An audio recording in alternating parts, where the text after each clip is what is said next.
To the Break Room Classic Film fans, it's tea time for a coffee break. Can you get Cab Calloway on it? Can you get it? That's my patty waist sugar. I'm shocked. Try that gambling is going on in here. By the way, how is your father? The hidey hole. But I want to know, does it bother you? Welcome back to my channel. Welcome back to the coffee house. I went ahead and took care of it at the forefront. If you are new to the coffee house, welcome. Come on in. Find yourself a seat. It's quick, simple, and to the point. You just bring your favorite coffee mug and whatever it is that you drink.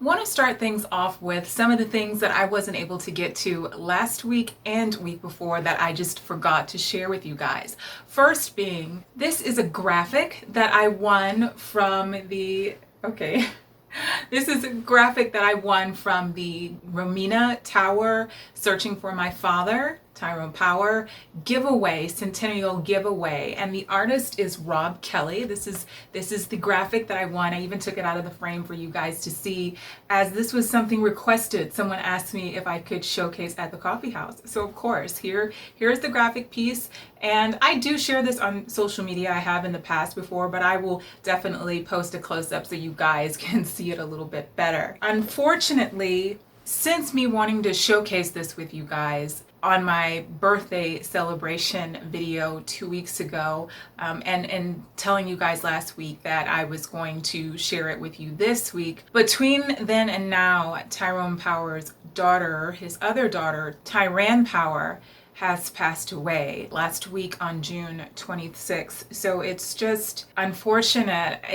I don't even know what word to use, that I wanted to share this with you guys on my birthday week and just forgot to get to it. And then I told you guys last week that I had something that I wanted to share, being the graphic that was asked if I could share at the coffee house, and then her passing between then and now. It's just, I don't know what to say. So keeping with the Tyrone Power topic that I had planned for today, just something fun I thought to add for this weekend. I showed you guys the game board that I had created for my Witness for the Prosecution watch party when we went through my scrapbook several Fashion Fridays ago. When I was getting ready to put the scrapbook away, I really started looking at the game board again, and just something fun I thought we could do over the weekend as a group watch or a buddy watch individually together is to revisit Witness for the Prosecution. And I'm going to provide the game board for you guys. I will do that in the description box below, as well as my @Dominique Revue on my Twitter page, and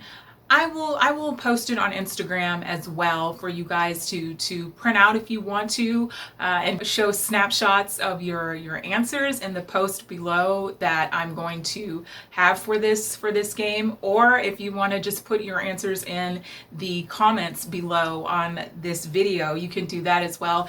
There are not any spoiler questions on here, so this is something, if you want to print it out while you watch it, you can do that and have it with you, for those of you who have not seen Witness for the Prosecution. But just something fun I thought we could do over this 4th of July weekend together. Just play the Witness for the Prosecution game board that I have. And going through it, when I was looking through everyone's answers, this is the only blank one I have, so I have that one on top. And I don't want to give the answers away. And again, these are not hard questions. This was something intended to be fun and festive for the screening party that we had for it. So they're not hard questions. It's just it's just going to sound really bad to say, but when I was going through the answers that people left, I looked at my dad's card, and I'm hiding his because his was on the side. He wrote his on the side, but he got them all right. And I don't want to say I'm surprised. I'm impressed that he got all of them. He got all of them right. So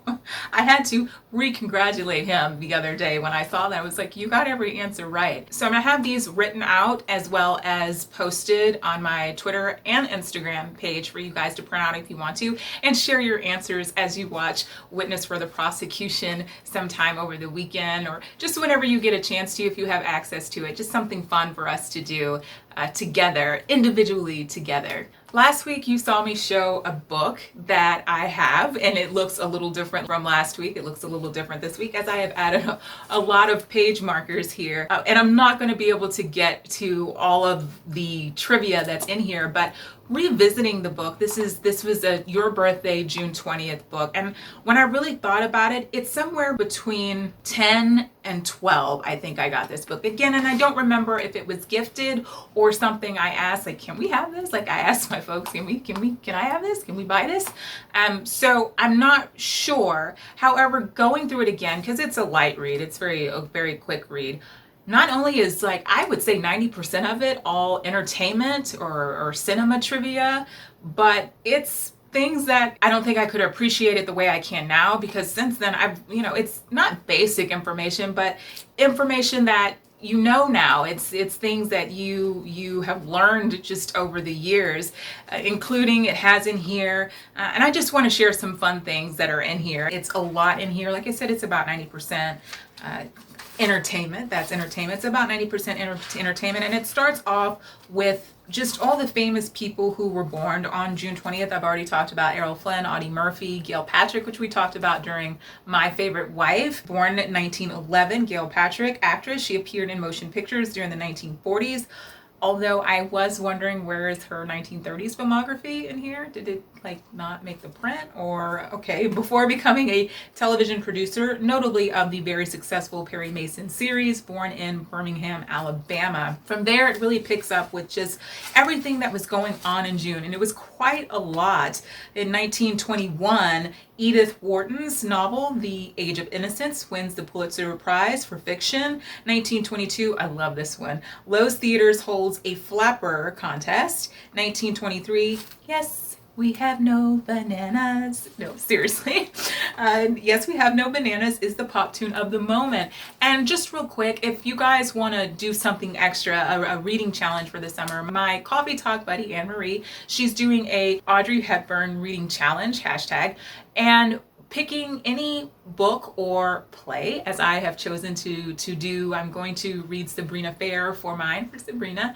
Any book or play that was adapted into a film with Audrey Hepburn playing in the film, and just use that hashtag and maybe put a favorite quote that you had from the book or your quick take on it. Just a light book challenge to get you through the summer. You can read as many or as few as you want for the book challenge, and just hashtag it Audrey Hepburn Reading Challenge. 1926, Ernest Hemingway publishes The Sun Also Rises. I can't help but always think of Tyrone Power, Errol Flynn, and Ava Gardner whenever I hear that. And 1929, Air Conditioning makes its debut in Broadway theaters, and Ernest Hemingway's A Farewell to Arms is published, which I want to share with you guys. And I did mean quite literally. I had to take it out of the plastic because it's in the plastic, but my dad gave this to me. It is A Farewell to Arms by Ernest Hemingway, and there's the front. But my dad gave this to me, and I'd already started trying to read it, but then other books got in the way, and I have yet to get to it because I am ashamed to admit that I have not read it.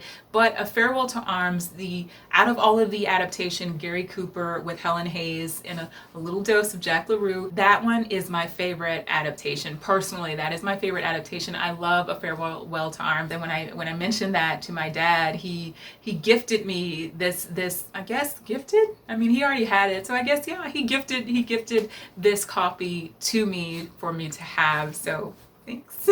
So that'll be my personal addition to my summer read for this summer. 1933, Ethel Waters' Stormy Weather is the #1 song. 1938, Thornton Wilder's Our Town is the hot theater ticket. The 1940 adaptation with William Holden and Martha Scott, I cannot get through again. That is an emotional journey. I cannot get through that. Although I'm not going to do any spoilers for it. It does differ from the play, but it doesn't matter. It's an emotional. I can't sit through that again. 1944, Cab Calloway and his Jump and Jive Jubilee swing the nightclub scene. I wish I'd been there. Harry James heads the charts with his hit I'll Get By. 1947, Mel Torme, The Velvet Frog, is a leading nightclub singer. Doo-doo-doo. Okay, so as much as I swoon over Peter Lawford in Good News, I'm actually here for Mel Torme. 1951, Marlon Brando sizzles on screen, and no, seriously, That's what it says. It's not me. Although, 1951, Marlon Brando sizzles on screen in A Streetcar Named Desire. Perry Como finds jukebox gold with If. 1954, Marlon Brando, no, like it's again Marlon Brando. 1954, Marlon Brando and Eva Marie Saint captivate audiences in On the Waterfront. 29 million American households, or 60%, now have televisions. Wait, did we get to Billy Budd in 1924? Herman Melville's Billy Budd is published when it's found amongst his family possessions because he had since passed away. Billy Budd, have you guys seen it? With Terrence Stamp, Robert Ryan, and Peter Ustinov? Yeah. If you haven't seen it, make that a watch. 1958, everyone is singing and humming Gigi, this year's Best Picture Oscar winner. Susan Hayward's dramatic tour de force in I Want to Live, and debonair David Nevin's performance in Separate Tables are similarly Oscar caliber. Personally, I enjoyed Separate Tables more when I got older. Not old, just older. I was able to appreciate it more than when I saw it when I was younger. I think some films work with us that way, that we don't appreciate them when we're younger, although we are into classic films at a young age, but we appreciate them more when we review them again with a different eye, a different perspective as we get more mature. Maybe that's the word I'm looking for, more mature. 1969, The Big Book is The Godfather by Mario Puzo. And wasn't able to get to everything in the book. I know I wasn't going to be able to get to everything. Like 1938, radio highlights include George Burns and Gracie Allen, just call me Gracie, a dramatic series called Gangbusters, and a quiz show called Who's on First? What's on Second? I don't know what's on third. No, that's a different plot entirely, different thing entirely. But before I closed out this book, I wanted to end with 1964. The Dick Van Dyke Show is tops on television. Wanted to end this book here because this week we lost Carl Reiner. And to me, that was a shock. I was not expecting, I wasn't expecting that news. That was the first story that I woke up to that morning. I realized, yes, he was 98 years old. I realized that for me, it's not the age that, yes, they lived a long life. It is how quickly it all goes by. It's how quickly that it goes by for all of us, that we have now reached that day when we are no longer here. It's like it's present. It's in the present. It's right before us every day that this person is not going to be here today.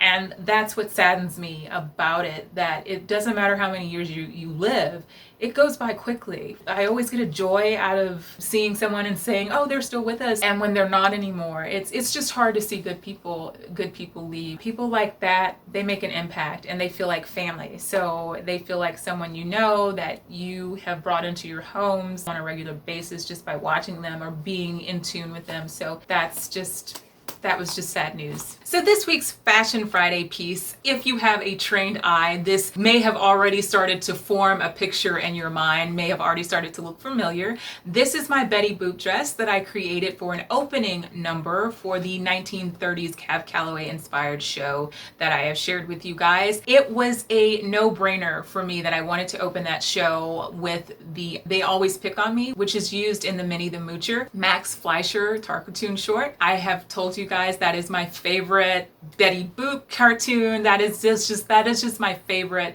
clip of Cab Calloway. Everything about that is my favorite, period. So I knew I wanted to recreate that, so I choreographed a number for They Always Pick on Me using that Betty Boop style, that Betty Boop signature. And what I did to create the dress, you can't see it here, but you know the routine. What I wanted to do was combined or marry the two ideas of the classic Betty Boop style with the train in the back, which was I got from a graphic, the idea from a graphic on a gift bag that a friend of mine had told you guys. I grew up just in love with Betty Boop. While everyone else was Hello Kitty and Lisa Frank and everything, me, it was Betty Boop, and it just transitioned over the ages. The supplies changed from pencil bags to t-shirts, purses. It became a thing. I even have a Betty Boop dress that I made out of Betty Boop fabric. I have shown it before. I was going to wear it today, but I know the yellow is loud, but it is quite a loud dress. So I will have photos for that dress for you guys to see. On that gift bag, there's a graphic image of Betty Boop where she had put my gifts in the Betty Boop gift bag, and I kept that bag, and I married that idea from that graphic and the classic Betty Boop dress, the classic Betty Boop style. Betty Boop has been around since the 30s and made sort of a reintroduction into people's conversations within the past several years. And through that conversation of Betty Boop being inspired by a Black artist, a Black entertainer, Esther Jones, or Baby Esther, a lot of photos started to be circulated that for me instantly was not anything about it looked, other than inspired by, nothing about it looked like it was from 1930. It definitely looked like an inspired by shoot, but the stiletto heels and the makeup, it just, nothing about it to me looked 1930s authentic. So from those photos, I did my own digging and investigating, and it was quite quickly defined that that was a model who was doing a Betty Boop inspired dress. Her name has been identified as Ola, a Ukraine woman. She is the woman who did an inspiration, a Betty Boop inspired photo shoot. Through that, other photos seem to have surfaced, and with each photo, I just started doing my own research and started backtracking the story, as we say, going through the wormhole, trying to backtrack the story. And a lot of information that I received, I'm still researching all this time later. And with the photos that are circulating, I'm finding out through my own research, those are not the photos of the actual baby Esther, who was in fact at the time a child. She was not an older woman that performed at the Cotton Club that this particular baby Esther is claimed to be. And the thing of it, with all the information that's provided through newspaper clippings of the actual baby Esther, and what I'm going to do, because I don't want to further add fire to the story of how it's gotten blown out of proportion with different pieces of information, because it's like when you see the photos of Marilyn Monroe when she's posing as Marlene Dietrich, and then people are posting that this is Marlene Dietrich, and there's also another photo of Marlene Dietrich that gets passed around, and it's like, no, but that's Marilyn Monroe, or that's a model, that's what she does. She does Marlene Dietrich impersonation. She dresses like Marlene Dietrich. That's not Marlene Dietrich. Or when you see the photos of James Stewart saying that this is Glenn Miller, no, he played Glenn Miller, but that is James Stewart. That's not Glenn Miller. And then the one that irritates me the most is the one of Adam Scott Miller, who is a model